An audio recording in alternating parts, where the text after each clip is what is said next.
I'm Austin. And I'm Cloud. And this is We Watch Spookies.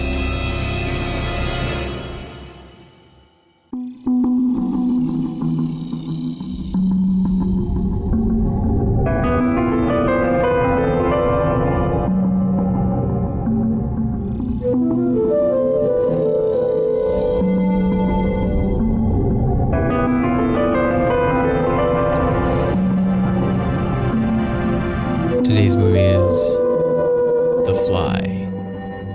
The Fly is a 1986 science fiction body horror film directed by David Cronenberg, starring Jeff Goldblum, Gina Davis, and John Getz. How about a plot synopsis?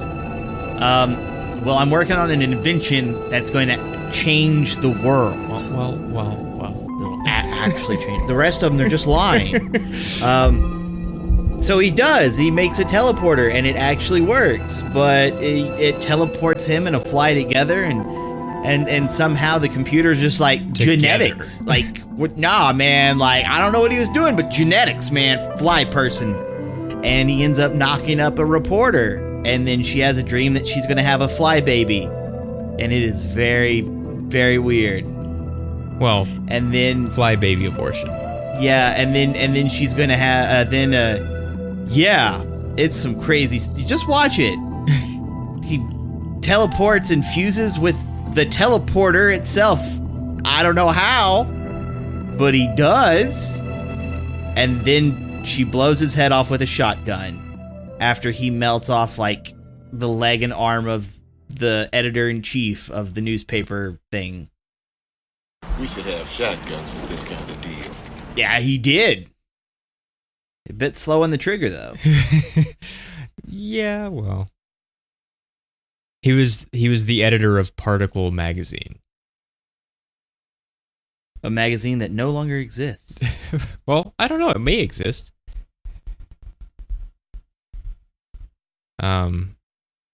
If it was a real magazine at all. There is a magazine that's called something like that. But seems like maybe doesn't exist. Oh, Particle magazine. Nope, doesn't exist. I don't really have. Well, actually, no. I was gonna say I don't have anywhere to start with, or know where to start with this, but then I, in the middle of that, thought of somewhere to start. So I'll just start then. I was afraid to watch this movie. Like recently, or when it came No, out? this or... like I've never watched it because I was afraid to watch it.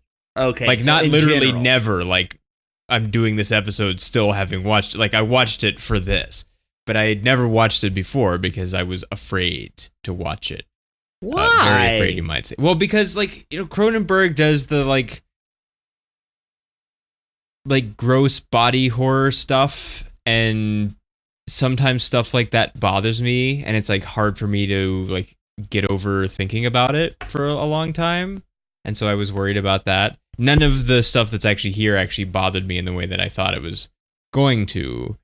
I had sort of an idea that there was going to be a lot more like hybridness, which is not really what happens until like I guess right at the end when like the pieces fall off and it's a much more fly kind of thing. But like I was worried about it being like Jeff Goldblum but with like fly hair coming out of him, like more than just in the little back wound that he had, and like that would have really bothered me. But that didn't happen, and so it was survivable. He says that, but it's nowhere near it. It's really lightweight because they spend that's movie's fast. Like The movie is fast. It's 95 minutes long. It's not They that get to long. the point like immediately.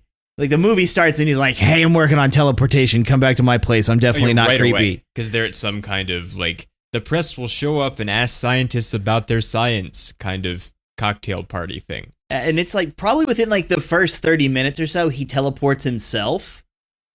And then like It's that, pretty early, yeah, and that because that starts the whole thing. And then him and the reporter lady are like fooling around on his futon bed looking thing, and then he gets like a computer chip stuck to his back, and so she pulls it out, and it leaves like a cut in him. Yeah. I don't know, one, how it got there, two, how it embedded itself so perfectly, And then, in fact, it never healed, and so the fly hairs come out of that instead of just coming out of him in general. Yeah, which I guess is that supposed to be like tipping off that eventually the outside is going to fall off and there's going to be an inside that's more fly-like? Well, because of how it happens, I wouldn't have said so.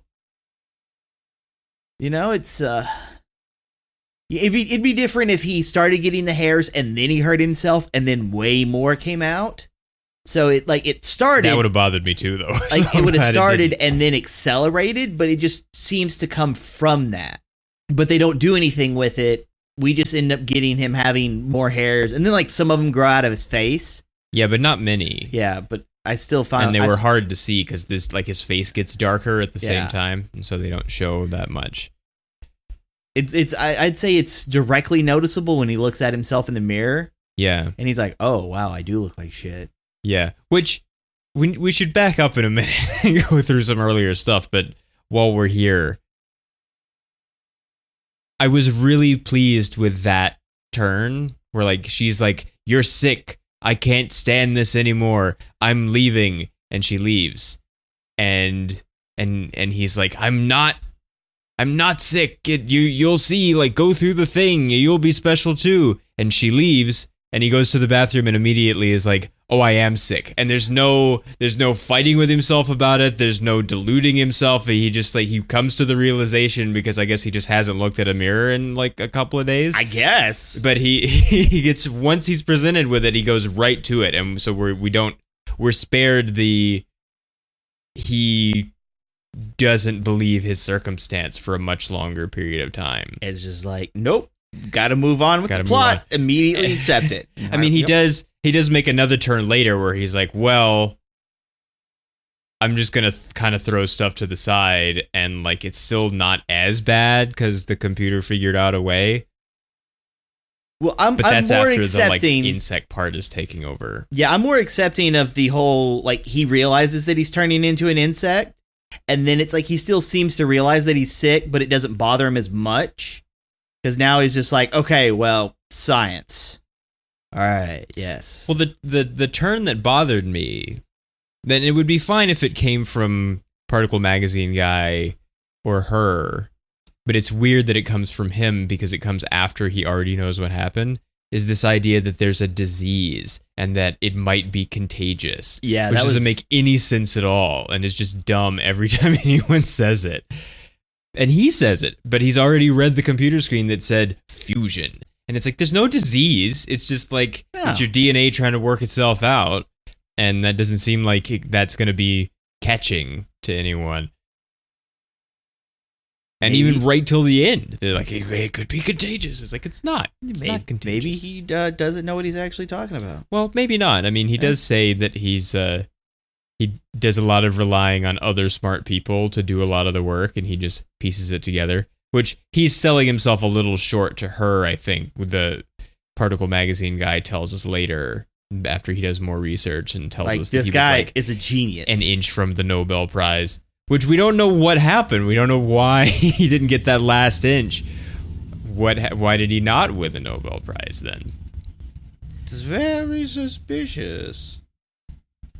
But going back some, his science method seems to be kind of the leaping around variety, because he tells her, I can't do living things yet.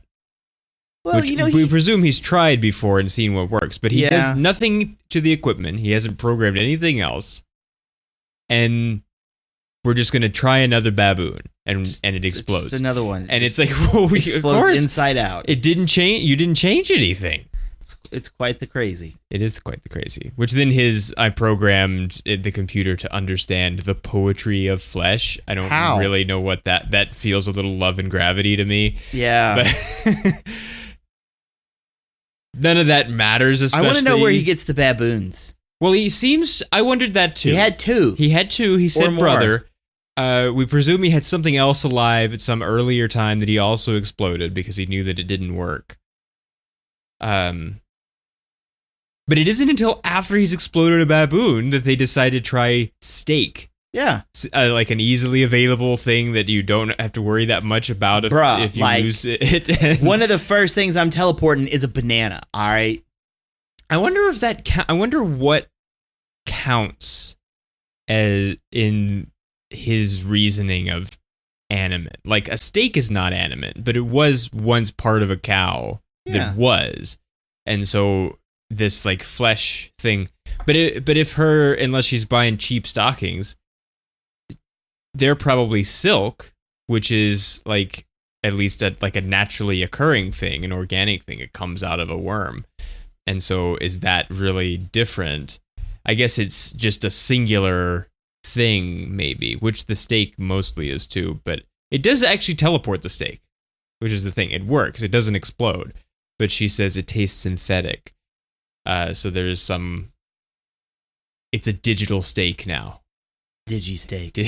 And so it's not quite right. I did wonder about his baboon supply. Yeah. Well, because it moves so fast, and this is based off of a book, right? Like it's based off of I think a short story. Okay. Yeah, short story. But it's just one of those things that kind of got me thinking, in what order did he test things? Because like I would start off with like, okay, well I have a bowl here. Yeah. All right. And then like now I have like a painting. Yeah. There's going to be like things that are going to more elements. Yeah, like like slightly build up the design, and then it'd be like, okay, now I'm going to test like some like fruit or some vegetables, because it is organic, but at the same time it no longer grows. Yeah. And then after I'm done with that, I'll probably do a plant, because a plant is still technically living. It just has a more solid structure compared to like a baboon. Yeah. And then after that works, then I'll probably test it like on some rats or something. Yeah, rats even better than baboons, because you easier can to get a hold of. They're small. They're probably not like thinking about stuff. Yeah. The way a baboon might be. So and then like work my way up, and then like, okay, well, like now I'm gonna hey, can you do me a favor and sit over here? I want to take a photograph, and then like trap them in there, like, haha, human testing. I did wonder at the end when he's like, I have to have a person, why he didn't do what he did earlier and just like grab some random person. Yeah. Like, well, I thought at first that the baby thing was going to be important. I thought maybe it was like, well, it has to be you. Like it has to be a you. So that the DNA is that like we're replacing the parts of your DNA that are now fly with what are supposed to be there that's just you. Yeah. We just need the Brundle parts, not the fly parts. But then that's not what it turns out to be, because he's just like, well, it's going to be me and you and the baby, and we're going to be a family, but we're just going to be me, which he's not going to be him. No. He's going to be, I guess, human without the fly part if it works. Maybe. But he's not going to be him, because now there's 3 people involved, and one of them is a girl. We don't know what the baby is. And pretty fly. So it's gonna. Well, see, that's the other thing is he's making a big assumption, because so was she.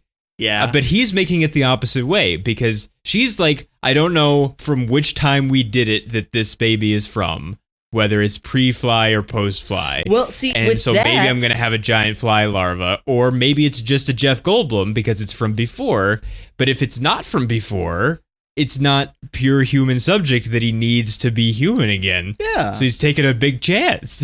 We'll see with that, like the movie's pacing is so crazy that I can't tell if it's 1 day, 2 days, a week, a month. It feels like she's like, I'm leaving, and then she's back like later that day. Well, there's a long fade. It's the only one in the movie. It feels like we're going to commercial break here. And then 4 time years is later. supposed to, like, I think several weeks are supposed to have passed. Somebody says something that makes it seem like it's supposed to be a few weeks before he calls her, I think is what it is, when he's all like brown and knobby, and he's made like a big acceleration from the last time. Well, I think he also kind of goes back into his being dumb. Like I say dumb, his socially awkward talking dumb, when he's like, I'm going to be a bug politician.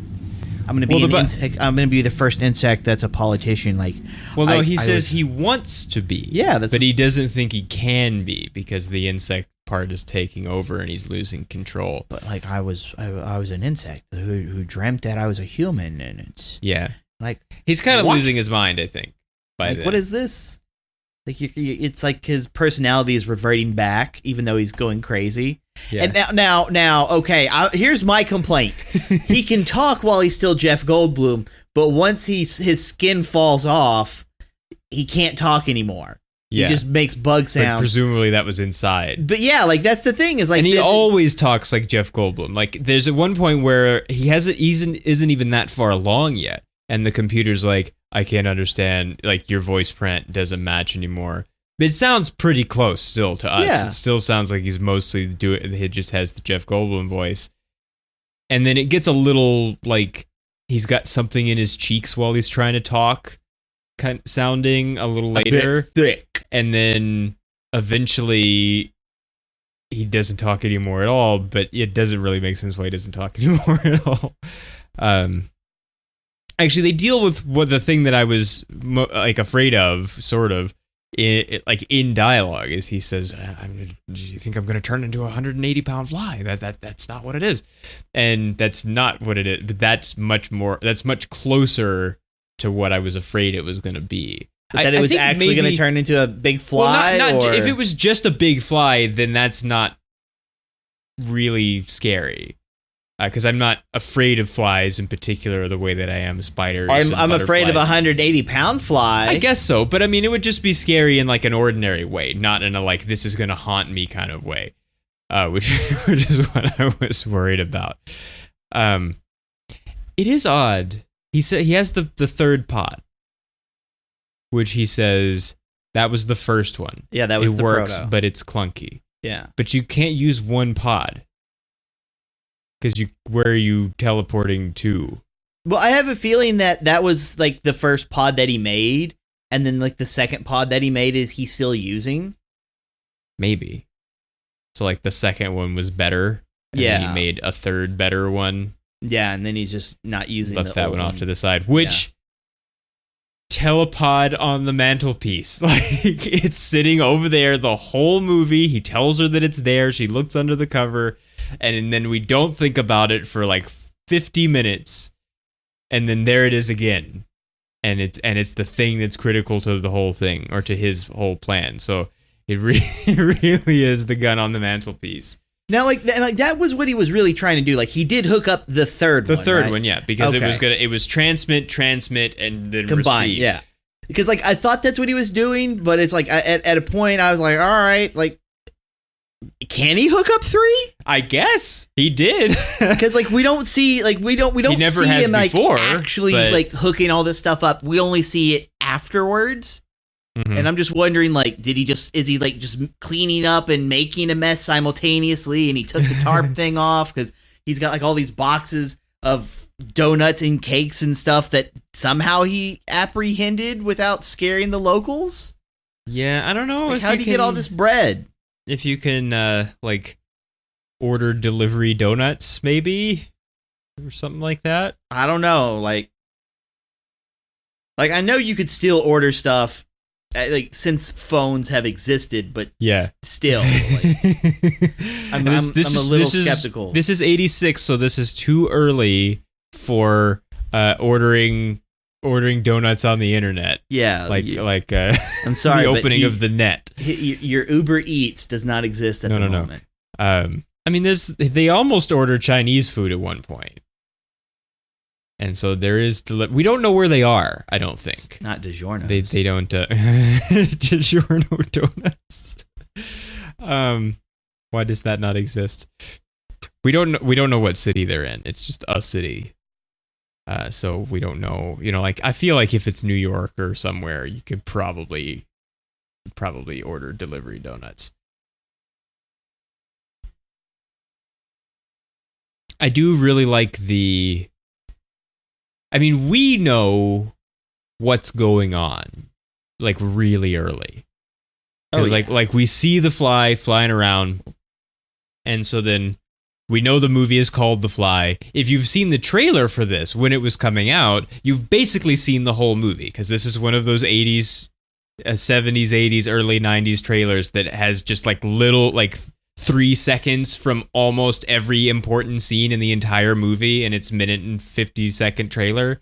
It gives almost everything away. It's crazy how much is in the trailer. Go and watch it. It's worth watching because it's so like, why do I even have to see this now? And especially as short a movie as it is. Also, a guy says, there is a limit to imagination in the narration. And so I also think that's not true as well. It's worth it for that. Now, I wonder if you take that idea and you butt it up against Kubrick's, if it can be written or imagined, it can be filmed. Like, so if there is a limit, then sure, that makes his statement not nearly as like broad, because it's like, oh, there's a limit. So of course we can figure out a way to film everything because there's a limit to what we can imagine. But I don't think that that's what he meant. In a world. It's not, it isn't Don LaFontaine. It's one of the like other, it's not the Deep Star 6 voice. It's like a third guy that's less common, but I've heard him on other things and I can't remember his name. But I like, even though we know what's going on, I like the little hints at that something is going on. Like they go out for coffee and he's like putting more and more and more sugar into the coffee because flies like sugar. I didn't realize flies were like ultra aggressive. Well, it's kind of hard to tell what a fly has going on because they kind of just, and I'm ultra aggressive. Like, they fly around and they like touch stuff and then they fly around some more. And it's hard to tell what a fly has in mind. Yeah. And so maybe they are super aggressive. Because they don't sting or bite or anything, it's hard to tell what they're really up to. Maybe if they did sting like bees, the way that they just go around landing on everything, then maybe we would think that they were mean little dudes. But the mean aggressive little thing. Dudes. There's like a whole bunch of flies in leather jackets being like... You came into the wrong neighborhood. Someone pulls out a switchblade, just the fly. Like, stop. It's West Side Story, but flies. Yes. You're looking at my friends all wrong. So what we did learn, though, is that you should not drink in science. No. Because that's the whole thing that happened. He didn't even write it down. No. It's not even real science. It's not even real science. Well, he did film it, though. Yeah. He did tape it. He actually says tape, which is appropriate because it's a video camera. So he did record evidence of his experiment. Although, I don't think they had 2 cameras, so they only saw the receiving pod, which means he can't go and like scrub through and find the fly actually landing on it. We have to have this... I guess his computer has like graphics capabilities that it doesn't really make any sense for it to have because it does this long building up of like going into the DNA and then coming out a little at a time until we see like a thing that we can't tell what it is, and then it's hair on a thing we can't tell what it is, and then it's a leg, and then it's more and more until we can see it's a fly, and then it like re-renders it from another angle.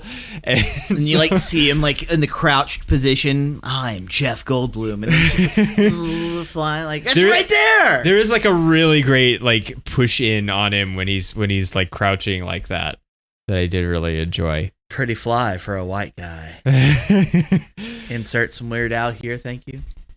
There is a long moment that we take where there's no music or anything, where we just watch someone who isn't Jeff Goldblum, because we never see his face while he's doing it, do like gymnastics of various kinds. Yeah. Like it's him, I think, when he does it on the chair, the first bit of it, but then the later parts of it aren't, because you only see him by his hair. And then when he's on the bar, it's only we have a stunt double for this. So, which is fine, because maybe Jeff Goldblum used to be a gymnast, I don't know, but it seems like that it wasn't him. I'm not holding him to that standard. No, he doesn't have to be. But that was something that was like, it kind of turns into a weird, creepy Spider-Man for a minute, where it's like, well, I didn't know that flies were supposed to be particularly strong or anything. I guess maybe they are, because they have to carry stuff around and they're real small and spindly and stuff. But it's not a trait that I immediately associate with flies the way that you do with like ants. So, well, stop saying that.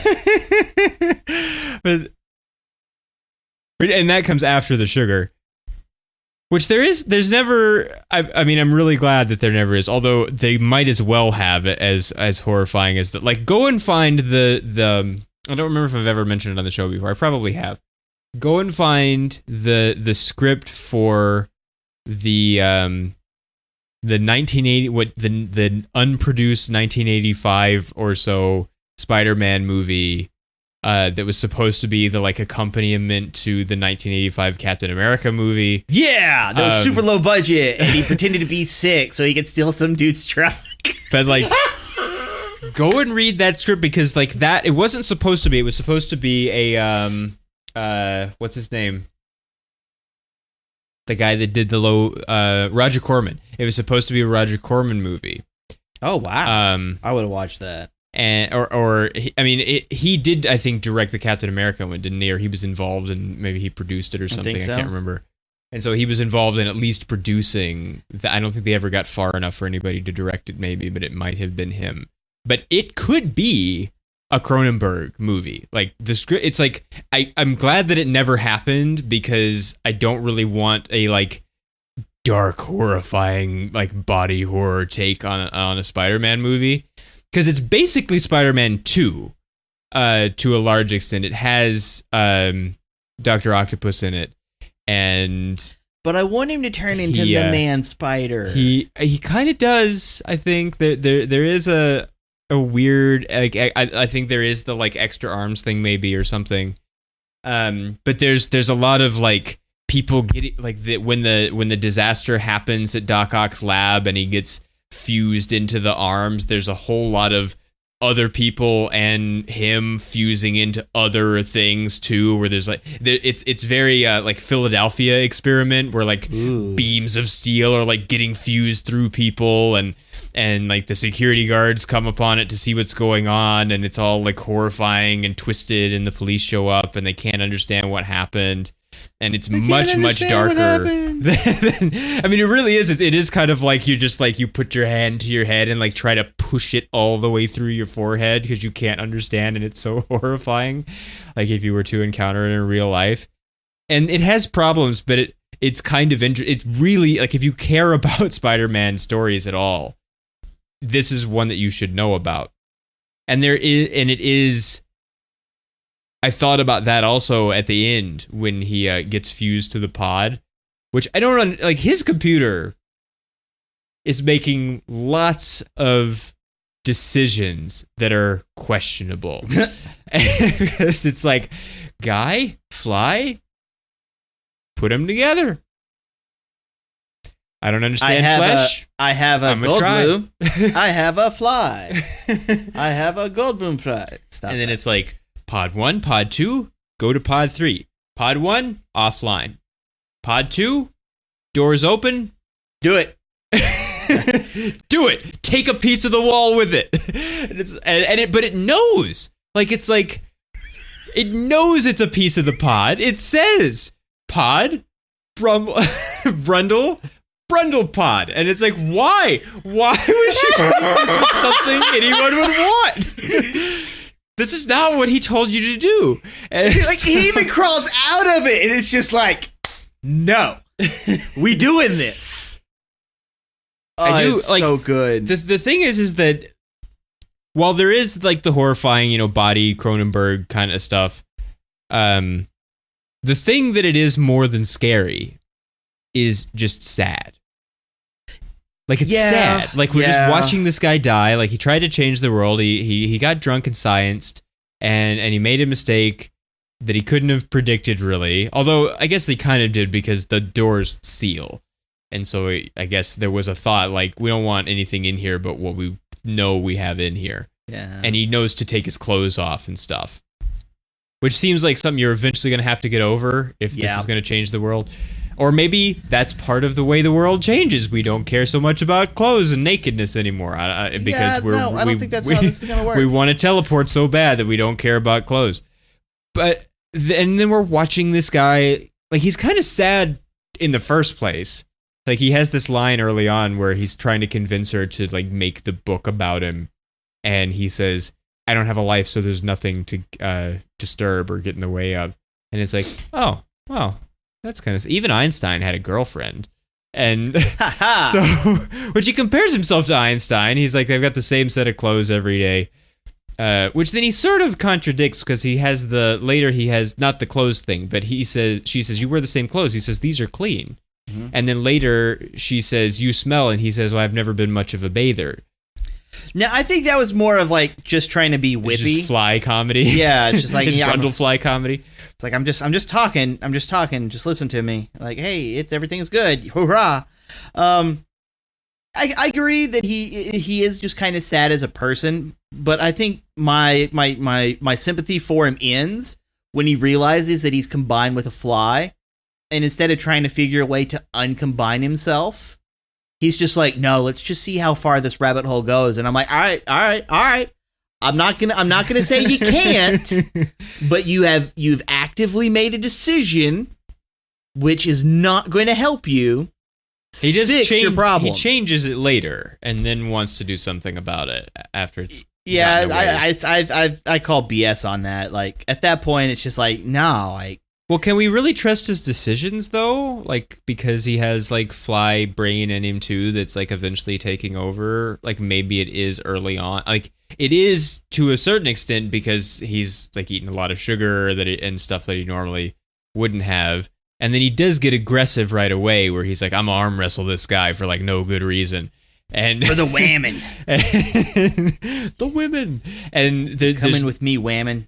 Does the arm break because like we see up close to the hands and it seems like there's like a liquid or something. So is that supposed to be like an early limited version of the disintegrate you fly vomit stuff? See, I don't think so. That's what breaks the arm? I don't think so. Or so. are they sweating that much? No, I think it's fluid leaking from him because like a little bit later he pulls his fingernails out and like liquid goo shoots out of the tip of his fingers. Yeah. Because it seems like his flesh is rotting. And I think that's more in line comparatively. Because his disintegrating goo does come from his mouth directly. Yeah. Like every time it happens, you see it come from his mouth. Which I thought we were going to get away with not seeing it and that we were just going to have to imagine it because nope. they do the videotape of it and it cuts and away. Part physics guy and it pans away and we watch him be horrified by watching it and we don't see it. Like, oh, that's but then that's later, not good. Then later we watch him. No, he says, "Oh God," I think he's really, really horrified by it. But then later we have to watch the parts of him get disintegrated. While he also watches parts of him get disintegrated. Like, Fly Jeff Goldblum has to be, like, super hella strong. Because, like, he's holding the guy's fist there. And he's just, like, holding him into place. And the guy's not even like, I have to try to get away. I don't know what he's doing. And then he's just, like, bruh. Like, I don't care if it's acid spit or not. Like, if this dude's trying to, like, eat my hand... Because, like, that's what he's doing. He's put it in his mouth close to his hand. Like, I'm trying to get away from that because that's not clean.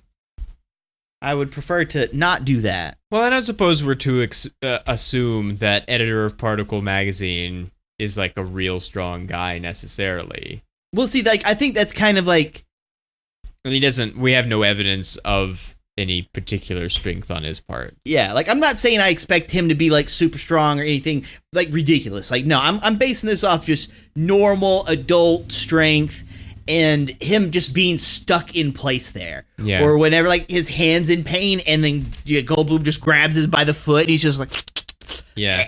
Like, no! Like, what is this? We saw I break a guy's arm, like, way earlier. Which... You know, arm breaks do happen in arm wrestling occasionally. More often they happen at like against the table than just in the air or because like there's twisting or something, which you're not really supposed to twist past a certain point because it isn't safe. But it's like the guy seems to be like holding on. Like it's like mid-arm break. Like they're not moving really at all. Nobody's winning and then just it's Snap. like it's like 3 inches below the wrist and it snaps. And so now I have seen tension breaks like that. Yeah, that does but happen. I've never seen tension breaks that like rip flesh open that bad. Like we had to see it so we knew that his arm broke like that. Like how strong he is, but like and because it's Cronenberg. Yeah, but it's just like nah. So if we have an excuse to see to see stuff coming out of bodies in ways it's not supposed to, then we're gonna. Bodies.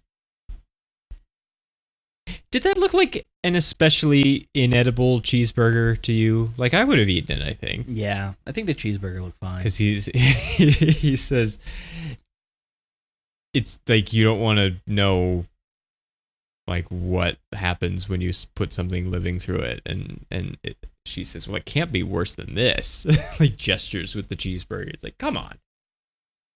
That she's uppity about food more than once, because then later he cooks the steak to prove the point, and she tries the half that the control half. Yeah. And says like, well, it could use some finesse, but it tastes like a steak. So it's like it's not, which he just put it in a skillet, and who knows? I'm sure it's not the best steak ever or anything. I don't think he knows how to cook. It's just heat but applied still, to meat. It's like she doesn't seem not open about the Chinese food though. He says, you like Chinese food? And she says, yes. And then it's just, it's like ordinary delivery Chinese food. It's not like fancy pants Chinese food. So I guess that's like one exception. I need my Tao Pei.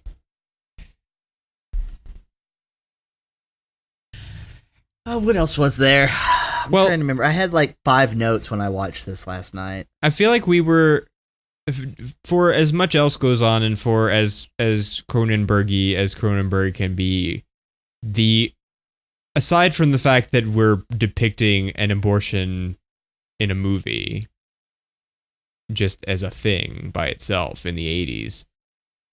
Okay, so it was pretty it was much more mild. Like, we don't really see anything. Like there's a lot of screaming and like doctors looking concerned, and then like a worm thing like flies out into the doctor's hands, and like that's the thing that's huge. Which is bananas. Like, how is this big?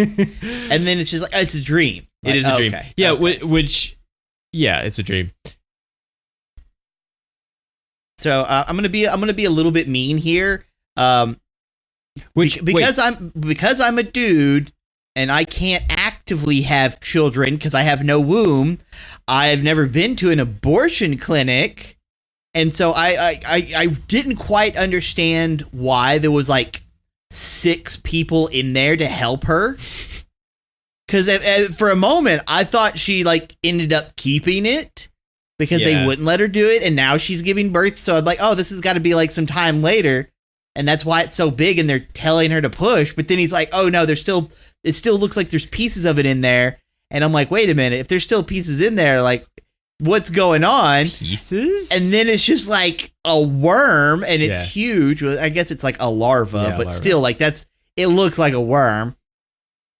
And then it's just like, no, it's supposed to be an abortion. And, oh, no, it's a dream. Like, Jesus Christ. I know it's messed up, but this is whack. Yeah. Well, being that it's a dream, we have no idea at what point in the pregnancy it's supposed to be taking place. Yeah. It does seem like it has escalated to a surgical circumstance rather than just an ordinary abortion circumstance. Because we have to have like 6 doctors. Yeah, it's a real surgery. Like, there's everybody. Yeah. There's a surgeon, and like probably like other residents and like nurses, and there's lots of people around. If you ever needed anyone for that kind of procedure, they're there. I don't know, maybe should they have like a biologist for the fly? Well, if they know that that's what it is. The thing that's weird, I think, and it's because it's a dream and so time is compressed and weird, but is that it seems like we're led into it that it's that night. She realizes she's pregnant. She goes to Particle Magazine guy. He says, like, I can arrange this, maybe not tonight. And she's like, I want it out. And then they go to the doctor, which that's David Cronenberg playing the doctor. Yeah, boy. And then he's like, in the middle of the night. And then they're in the operating room. And so it seems like, well, it can't be that far along, which then makes it extra shocking when this giant worm thing comes out. I don't know, like, would it be better to have it as a larva or it actually be like a fly baby? Well, I would be much more scared of a fly baby than the worm thing. I mean, if you were a woman and then like this worm thing came out of you, and then now it's out of you, but now you know it was in you for like some period of time. That would be really horrifying. Oh yeah, And you're probably going to need some therapy. terrifying. And so, but just visually, just looking at it happening to someone else is less horrifying than it would be if it was some fly baby hybrid thing. Trademark. Yeah.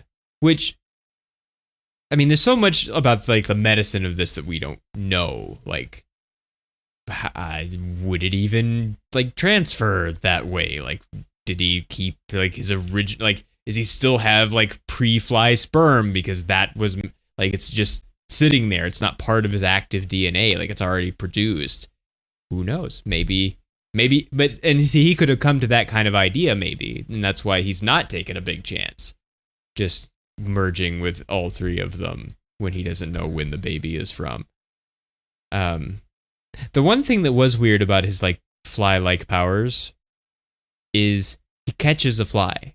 Yeah. Like that's the first thing that like starts tipping him off. Like there's a fly flying around and he like grabs it and then wakes up. And then he's like, and he goes down to, or he goes over to the lab. It's not really down because it's like the bed is right here and like the equipment is right there, and then It's all in like one room. it's like a countertop with a hot plate on it that he cooks the steak on is right there. Nothing's far from anything. And he starts checking out his gymnastics. But like, are flies good at catching other flies? Like what are we, is he like thinking like a fly now? Is that what we're supposed to get out of it?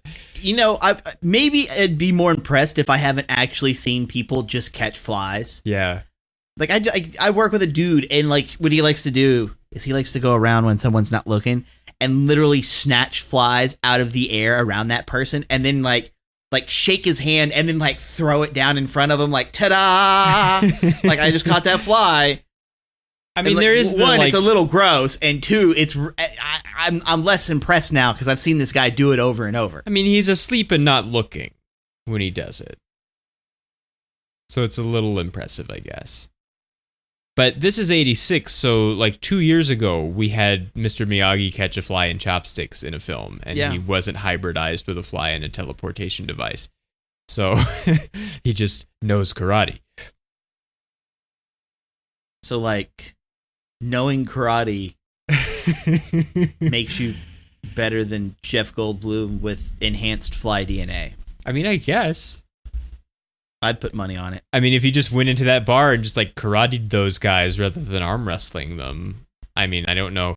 Like that, the woman that he takes home does seem to be like, whoever wins gets me. Well, like, she's like hesitant at first, and then it's just like, Once it's him. oh well. Once it's him, but I it don't does wanna- seem like this is a thing that happens regularly. Like these two guys face off, or like this guy and other guys do. And it's just like, oh, that's a thing. Like sometimes he wins and we go home together, and sometimes he does, and I go home with another guy for a day, and it's all right. It's all right. I live with my mom. Like, well, this is awkward.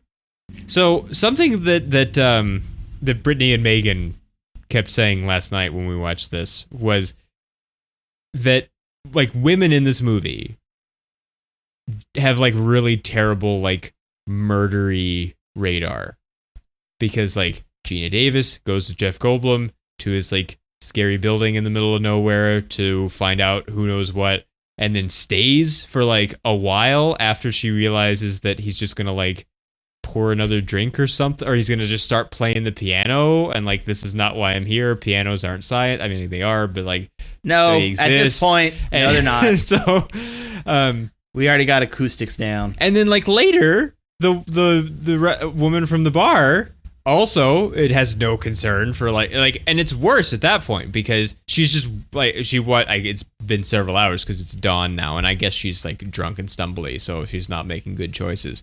But it's just like, you watch this guy break a guy's arm,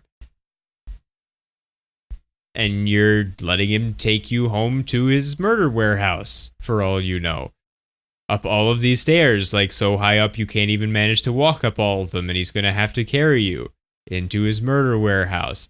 And so there's not a whole lot of self-preservation among the women in this movie some of the time. No. She also lets Particle Magazine get away with keeping her key.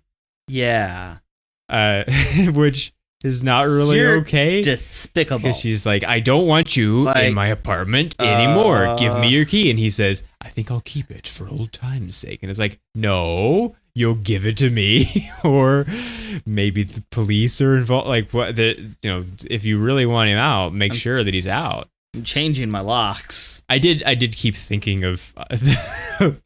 I should have prepared something, but we're putting this episode together like short after we watched it, and so I didn't have time.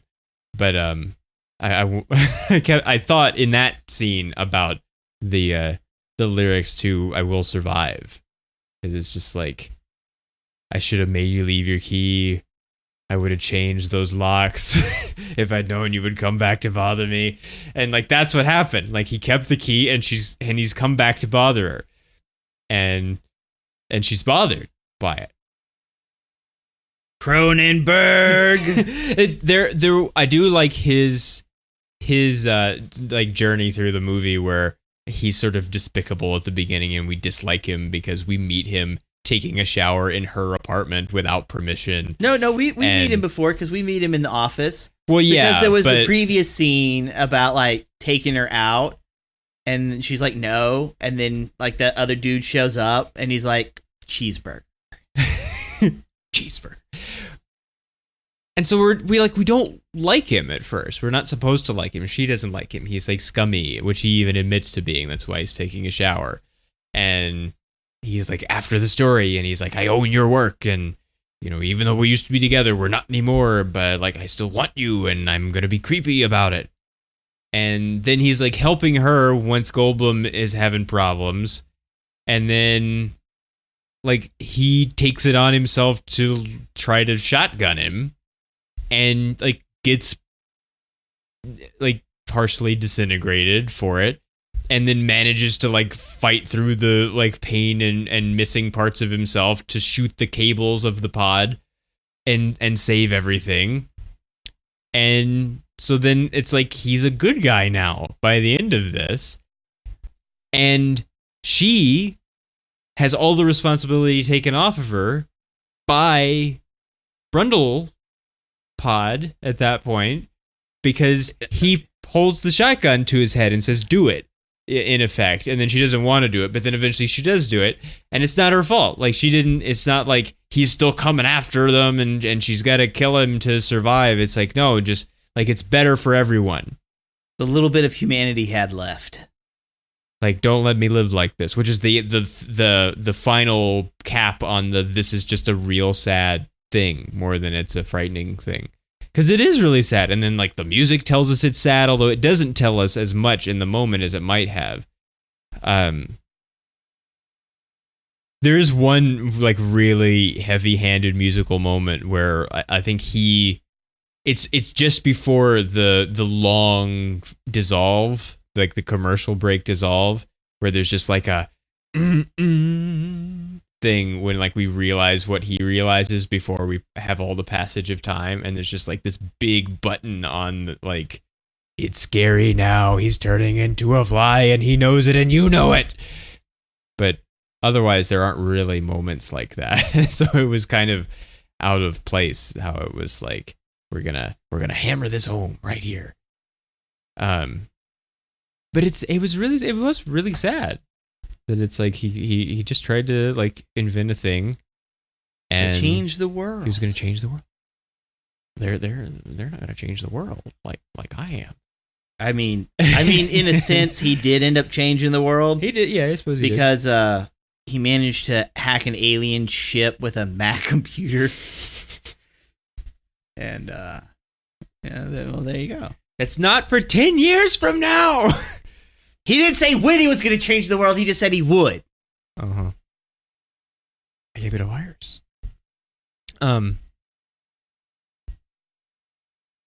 So we probably, for some people's taste, not talked enough about Gina Davis so far. And so I'll mention that, yes, Gina Davis is in this, and like I like Gina Davis and she's good in this. But there's a connection that I'm going to make because Brittany said last night, why wasn't Gina Davis in more things? And I said, Cutthroat Island, which is half of it. It was basically true. It's Cutthroat Island and The Long Kiss Goodnight, which are 95 and 96, both directed by Rennie Harlan, who was her husband at the time. Both didn't make very much money. Actually, Cutthroat Island lost money. Long Kiss Goodnight made a little bit of money, but not very much. And basically killed both of their careers because they had two back-to-back basically failures. And we've done Cutthroat Island on the show, and we don't think it deserved all of the dislike that it had because people just weren't ready for like a good pirate movie. Just a pirate movie that, you know, that would be a few years later when the Pirates of the Caribbean movies were.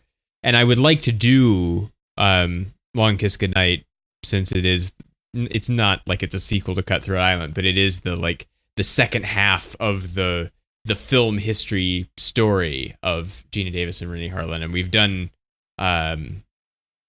other Rennie Harlan stuff on the show. He directed Oscar, I think, or something else that we did. No,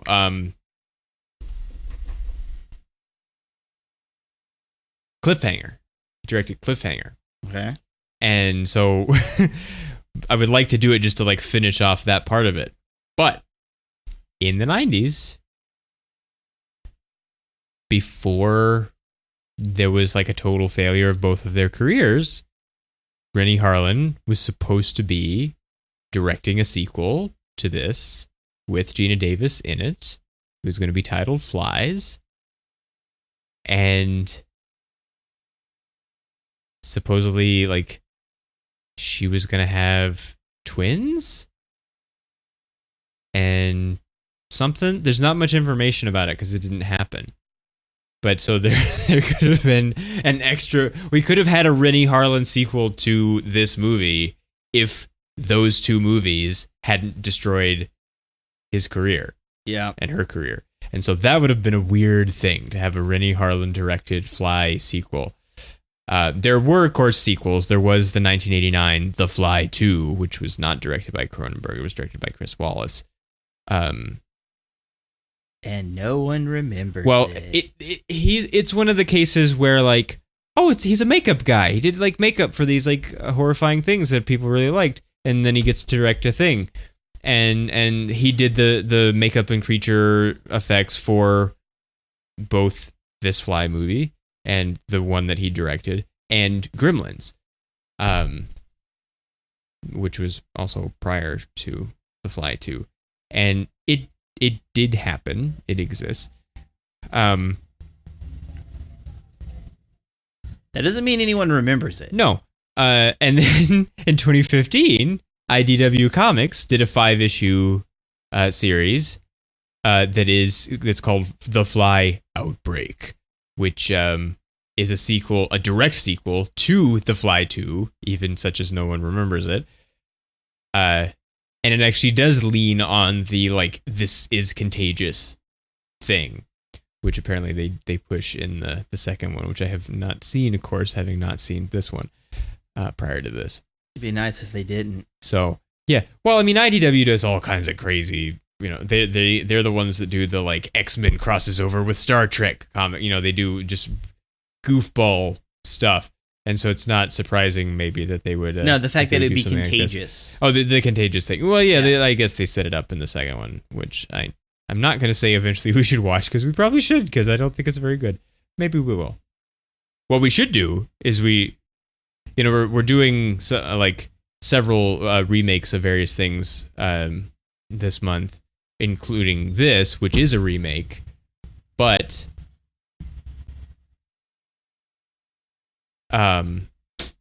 we haven't previously done the one before. We haven't watched the Vincent Price one, so we should probably go back and watch the Vincent Price one at some point, the 50s one, which also just to add to our like 50s monster movie ones that we've done, since that's a thing that we like.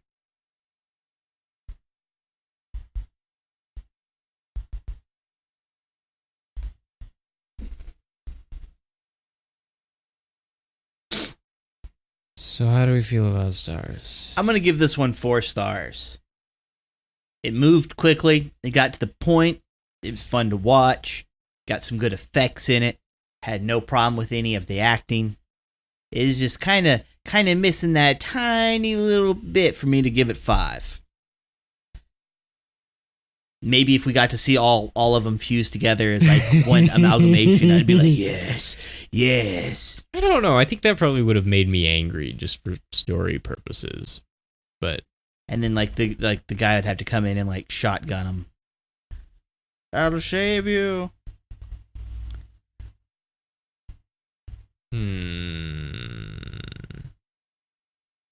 I hope this episode doesn't sound complainy, because I think maybe we were mostly saying like, what's up with this? What's up with that? But I think that's just because we had like things we were thinking about with things that were happening. But I don't think for the most part that's like that means those things were bad. They just made us think of things. So it's a little tough for me to like form like a full opinion about, because I have this like layer of, oh, I survived this and it wasn't actually that bad like I thought it was going to be. And so there's just kind of a like relief metric. But then just like the thing that it's because even for most of the movie, there's not even a whole lot of regular Cronenberg grossness. The like real gross stuff happens late. And so for a long time, it's just like, oh, there's like a movie happening here. And there's like a story and characters and people and interesting things. I think, though, that there may be I'm not sure what it is, but there's something that it just doesn't like. It doesn't really seem fair, because I don't have any problem with it, but I'm not compelled to like jump over the impassable waist-high fence that represents the limit of 4 stars and go all the way with it. And I can't explain or justify why, which maybe means that I should just go ahead and do it. But because I don't have anything wrong with it, but it just doesn't feel like, and I feel like I could like go into a Jeff Goldblum voice, like I don't know. It seems like it's this movie's not going to change the world. Well, I suppose perhaps not. I'll give it 4 for now, I suppose, which might be revised at a later time if I watch it again some other time. Because maybe the something is there, and I just didn't, like, I'm not remembering well enough or something. I don't know. I'm going to strap him down all Clockwork Orange style and make him watch like all of the Cronenberg films. I know I should see the Cronenberg films because they're like important films. You know, Cronenberg is an important director, but it's just like his films are uncomfortable, which is like he means them to be, but like they're uncomfortable. And so like they're not, it's there's like a weird kind of enjoyment you have to be looking for in order to watch one. People have compared this to The Exorcist. No. Because like The Exorcist, you know, is the scariest film of all time or ever made, or whatever the phrasing is. Except for, you know, perhaps this, according to some people, or perhaps with the like intensity of the horrific elements and like the speed at which things move and whatever. Although if you were to watch The Exorcist and comment on the speed at which things move and come to the conclusion that things move quickly, I think maybe you would not be correct, except in maybe the last 20 or so minutes where things really get intense, because things do really get intense towards the end of The Exorcist. We didn't like The Exorcist as much as most people do when we did it last year, so it's not perhaps fair for us to comment on it in that way. So what about scariness? That's a bit tough. Because, like, I'm thinking about it as he kind of transforms. Like, a lot of that doesn't bother me. Mostly because, like, in real life, I've seen a lot of people who've been in accidents, maybe a genetic deform, stuff like that. I've seen a lot of people who've been messed up in one way or another. And so if I was to see him on the street, you know, it'd be one of those kinds of, it's like you don't really want to stare, but he doesn't look too bad. So I would give that a lot of 0. And it's not until like at the end when he goes full bug transformation and like the skin falls off, revealing the folded limbs. Yeah. And I would say seeing that, which is not, you know, demon hand coming out of person's body, metal, like this is just like, that's a lot of nope right there. And I'm going to evac out of this building real quick like. So out of 5, realistically, I would probably give this a 4. I think I probably would too, because it's like I talked about how I was worried about being scared of the like much more hybrid guy and fly that doesn't happen. So like that would have kicked it up a lot, but because that's not there, then like it's, you know, it's gross and stuff when he's like all like wet and brown and stuff, but it's not. I'm not having to like turn away and like. I'm not really going to think about it like afterwards, you know, very much. So yeah. Well, even with like the whole, like, okay, so talking about like Cronenberg, honestly, I didn't really remember Cronenberg as like a like an, I guess you'd call like an icon.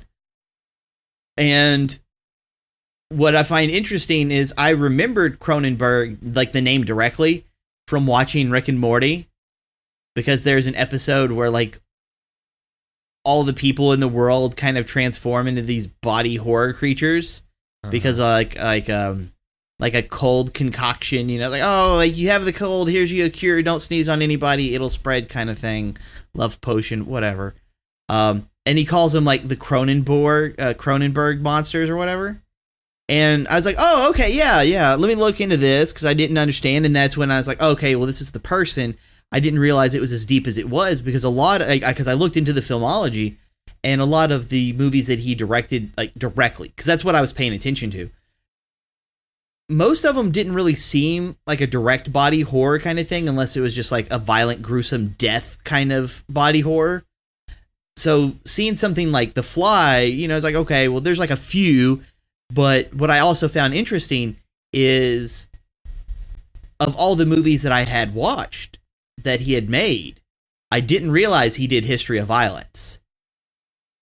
And I like History of Violence.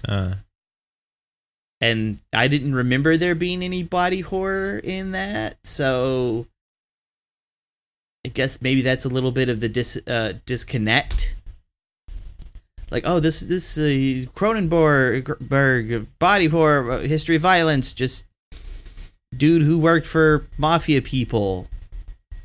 Okay.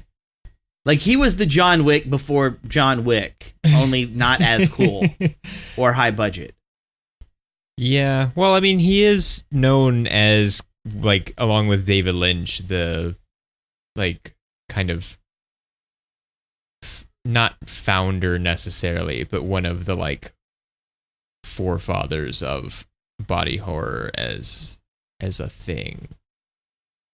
But it isn't the only thing that he does, so... Yeah.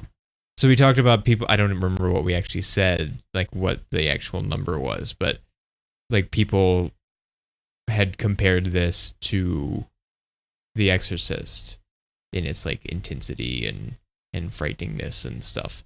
So like, did you find this scarier than The Exorcist? Not really. Well, I don't really remember either of us being particularly scared of The Exorcist either, so I can't remember. I think it was another one of those, like, if this was happening to you, like, your brain is in half, but like, you're watching it happen to other people in a fictional way Well, didn't quite do it as much. Because I don't know, it's like when I think of just how horrifying something can be, like a 5 would just, that's like a whole bunch of Nope, to the point that I can't think of Nope. Yeah. 4 is I'm thinking of a lot of Nope. Yeah. 3 is kind of Nope, but just gonna leave Nope because I don't got no time for this. 2 is just kind of like I'm not really comfortable Nope, but you know, Mama didn't raise no bitch. And then a 1 is just like, well, I guess Nope. And so like I guess Nope. So like I Exorcist wise, if I was to see Well, some remember, girl it's like the scariest film of all time. yeah, it's I the remember. scariest shut your mouth of all time. It says it right on the DVD cover. Lies, I tell you, lies. Or on the Blu-ray cover, rather.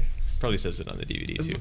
It's just, if I was to see it, I would be more concerned than I would be horrified. Ah. And then I would be like, yo, priest guy, you good? Uh-huh. Because this is a bit whack, yo. Yeah, I mean, it's intense for sure, which this is intense in parts, especially towards the end for sure, like we said.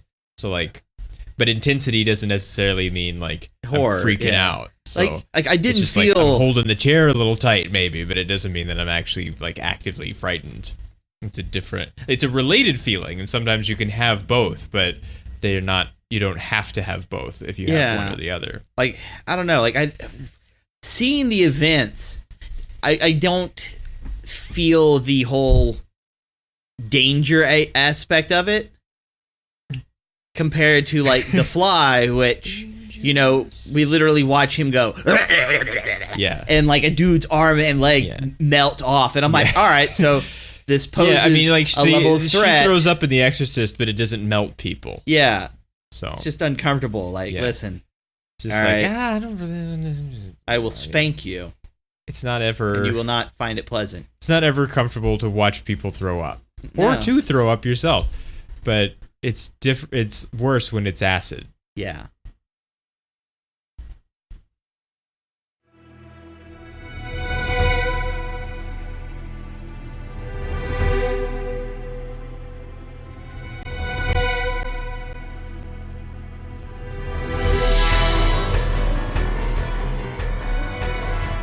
And that's all I have to say about The Fly.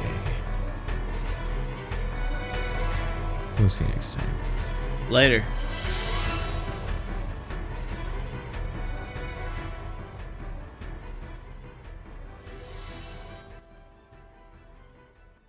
The atom is the basic building block of all matter.